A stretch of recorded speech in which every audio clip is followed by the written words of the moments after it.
In today's video, I'm going to teach you how to restore files in Google Drive. If you find this useful, consider subscribing and liking the video. Let's dive right in. Have you ever accidentally deleted an important file and thought it was gone for good? Well, don't worry. Google Drive actually helps you out by keeping your deleted files for up to 30 days before they're permanently erased. So first things first, you'll need to access the trash.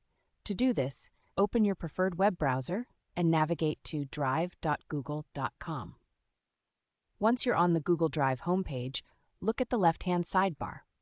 You should see an option that says Trash or Bin. Go ahead and click on that. This is your temporary safe haven for any deleted files. Think of it as your digital recycling bin.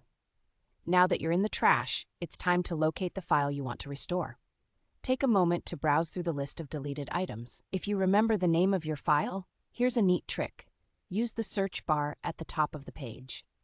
Just type in the name of the file, and it should pop up if it's still within that 30-day window. Easy peasy, right?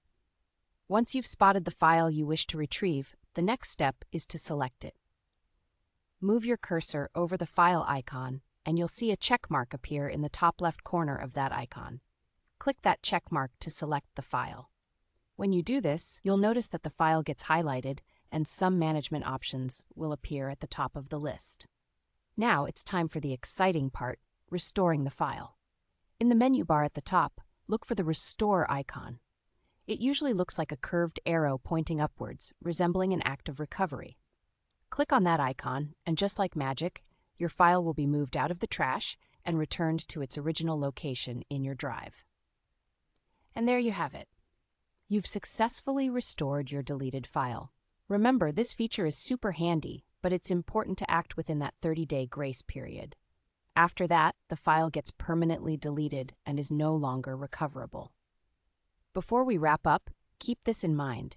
If you find yourself regularly needing to recover files, it might be a good idea to keep your important documents organized and perhaps even backed up elsewhere, just to be cautious. Also, don't forget about the version history feature for Google Docs, Sheets, and Slides, which allows you to revert to previous versions of your documents without needing to dig through the trash. I hope this video helps you feel more confident managing your files in Google Drive. If it did, don't forget to hit that like button and consider subscribing for more helpful tips and tricks. Thanks for watching, and happy organizing.